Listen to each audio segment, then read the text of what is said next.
எனக்கு எதுவும் அரசு ஒப்பந்தம் கொடுக்கவில்லை என்பதற்காகவா எதிர்த்தேன்? என் சின்னம்மாவின் காலிலே விழுந்து பதவியை பெற்று துரோகம் செய்த அந்த துரோகியை எதிர்த்தேன். என் இன துரோகியை எதிர்த்தேன்.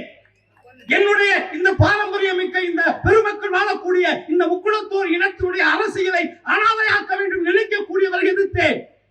என்ன தவறு இருக்கிறது?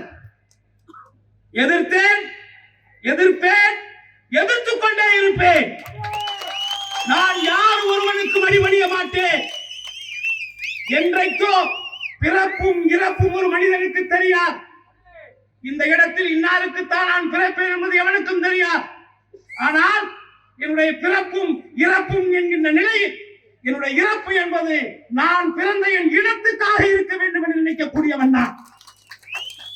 எனக்கு நடிகர் தான், சினிமாவிலே நடிப்பேன். இனத்தின் முன்னால் நடிக்க தெரியாது. நான் பிடித்து வந்தவன், உன்னை ரசித்து வந்தவன், உனக்காக உன் மரியாதையை உலக அரங்கிலே உயர்த்தி பிடிக்க வந்தவன். மற்றவனுக்கு எனக்கும் நிறைய வேறுபாடு இருக்கிறது. நான் கொள்கை பிடிப்போர் இருக்கிறேன். என்ன கொள்கை? என் மக்களுக்கான அரசியல் தெரிய வேண்டும். என் மக்கள் தன்னுடைய வாக்கினுடைய உயர்வை புரிந்து கொள்ள வேண்டும். அரசியல் கற்காத எந்த ஒரு இனமும் அனாதை ஆகிவிடும் என்பதை புரிந்து கொள்ளுங்கள் உறவுகளே. உங்களுக்கான அரசியல் என்பது உங்களுடைய வாக்குதான். உங்களுக்கு யாரை வேண்டுமானாலும் பிடிக்கலாம். அதை பற்றி எனக்கு கவலை இல்லை. யாரை வேண்டுமானாலும் உங்களுக்கு பிடிக்கலாம். எந்த ஒரு நடிகருக்கு வேண்டுமானாலும் நீங்கள் விசில் அடியுங்கள், எனக்கு பிரச்சனை இல்லை. ஆனால் எப்பேற்பட்ட நடிகனாக இருந்தாலும் நீங்கள் அடிக்கின்ற விசிலை விட அதிகமாக தமிழகத்திலே விசில் அடிக்க கூட்டம் என்னிடத்திலே இருக்கிறது என்பதையும் நீங்கள் மறந்து விடாதீர்கள். இந்த மண்ணுக்காக, இந்த மக்களுக்காக ஒரு துரோகத்தை செய்ய வரக்கூடிய ஒரு அரசியல் சித்தாந்தத்துடைய பின்னணியிலே வருகிறீர்களே, உங்களை எப்படி ஏற்றுக்கொள்ள முடியும்? என்ன செய்திருக்கிறீர்கள்? கேள்வி வரும் அல்ல. எதற்காக எல்லோரும் கேட்கிறார்கள்? எதற்காக நீங்கள் நடிகர் விஜய் எதிர்க்கிறீர்கள்? நீங்களும் சினிமா துறை தானே, நீங்களும் சக நடிகர் தானே, என்ன உங்களுக்கு பிரச்சனை என்று கேட்கிறார். தனிப்பட்ட முறையில் அவருக்கும் எனக்கு என்ன கொடுக்கல் வாங்கலா இருக்கிறது? ஒன்றுமே இல்லை. அவர் ஒரு நடிகர், நான் ஒரு நடிகர். அவர் பெரிய நடிகர், நான் சின்ன நடிகர். அப்படி அவர் நினைக்கிறார். வாங்குகின்ற பணத்தின்பால் கோடிகளை வாங்குகிறேன், அவர் லட்சத்திலே வாங்குகிறார், அதனால் நான் பெரிய நடிகர் நினைக்கிறார். நடிகரான போட்டிக்கு நான் தயார், நடிகரான போட்டிக்கு நான் தயார். அதிலே மாற்று கருத்து இல்லை. எங்கே முரண்படுகிறேன்? உங்களுடைய கொள்கை தலைவர்களாக நீங்கள் ஏற்றுக்கொண்டவர்கள் யாரால்? நாட்டினுடைய அரசியலமைப்பு சட்டத்தை உருவாக்கியவர்களில் முதன்மையானவராக இருக்கக்கூடிய அண்ணல் அம்பேத்கர் அவர்களை உங்களுடைய கொள்கை தலைவராக ஏற்றுக்கொண்டிருக்கிறீர்கள். யாரோருக்கு மாற்று கருத்து இல்லை. நீங்கள் அம்பேத்கரை கொள்கை தலைவராக ஏற்று அந்த தலித் மக்களுக்கான ஒரு விடியலை உருவாக்குவதற்கு நீங்கள் முயற்சி செய்கிறீர்கள். வாழ்த்துக்கள். அடுத்ததாக ஐயா காமராஜர் அவர்கள் எளிமையின் சிகரம் என்று தமிழகத்தால் போற்றப்பட்டவர், முதல்வராக பணியாற்றியவர். அவரை நீங்கள் உங்கள் தலைவராக ஏற்றுக்கொண்டீர்கள். அடுத்ததாக அஞ்சலை அம்மா அவர்கள், அவரையும் நீங்கள் ஏற்றுக்கொண்டீர்கள். அடுத்ததாக வேலு நாச்சியாரை ஏற்றுக்கொண்டிருக்கிறீர்கள். இதுல எனக்கு பிரச்சனை இல்லை, இதுவரை எனக்கு பிரச்சனை இல்லை. ஆனால் மற்றவர்கள் எல்லாம் சமகாலத்திலே வாழ்ந்த அரசியல் தலைவர்கள்.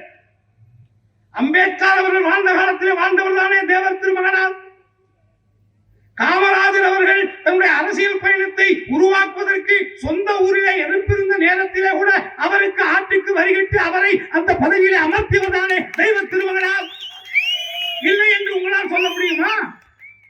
அப்படிப்பட்டவரை, இவர்களை எல்லாம் நீங்கள் ஏற்றுக்கொண்ட நீங்கள் இந்த தேசத்திற்காக மகாத்மாவை விட உயிரை துச்சம் என மதித்து இந்த மண்ணுக்காக வாழ்ந்த என் தெய்வ திருமகனாரை ஏன் ஏற்க மறுக்கிறீர்கள்?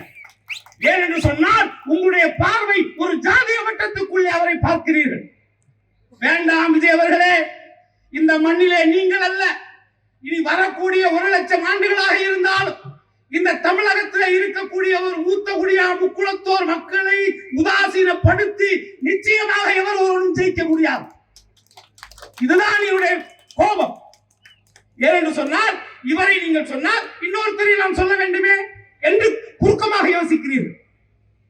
அதனால்தான் சொல்கிறேன், என் தலைவரை ஏற்றுக்கொள்ளாத அந்த கட்சியை நான் ஏற்றுக்கொள்ள மாட்டேன். என் தலைவரை தலைவராக பாவிக்காத பூஜிக்காத ஒருவரை நான் ஏன் பாராட்ட வேண்டும்? வாருங்கள், இப்பொழுதானே வந்திருக்கிறீர்கள். நடிகரை எல்லோருக்கும் தான் பிடிக்கும். உங்களுக்கு மட்டும் கட்டி அணைக்கிறார்கள், கை ஒடுக்கிறார்கள் நினைக்காதீர்கள். எல்லோருக்கும் உண்டு, மாற்று கருத்து இல்லை. ஆனால் அடிப்படையிலே வருகின்ற குறுகிய காலத்திலே ஏதோ ஒரு படத்திலே, காதல் படத்திலே ஒரு நடிகர் சொல்வாரே, நீங்கள் ஒரு வெளிநாட்டு மாப்பிள்ளை வேண்டாம், ஒரு டாக்டர் கேரக்டர் வேண்டாம், ஸ்ட்ரைட்டா ஹீரோ தானா? ஆமா, ஸ்ட்ரைட் ஹீரோ. அது மாதிரி ஒரு அமைப்பாளர் கட்சியாளர் உடனே நேரம் அந்த சிஎம் உட்கார்ந்தது. என்ன பேராசை? என்றைக்கு எதற்காக நின்றீர்கள்? மக்களோடு என்றைக்கு நின்றீர்கள்? எதற்காக நின்றீர்கள்? செய்திகளை உடனுக்குடன் தெரிந்து கொள்ள கீழ்கண்ட கேபிள் மற்றும் டிடிஎச் நெட்வொர்க்குகளில் எம்நாடு செய்தி தொலைக்காட்சியை காணுங்கள். பாதகம் செய்பவரை கண்டால் நாம் பயம் கொள்ளலாகாது பாப்பா. மோதி மிதித்து விடு பாப்பா, அவர் முகத்தில் உமிழ்ந்து விடு பாப்பா. அண்மை செய்திகளை உடனுக்குடன் தெரிந்து கொள்ள இணைந்திருங்கள் எம்நாடு தொலைக்காட்சியுடன்.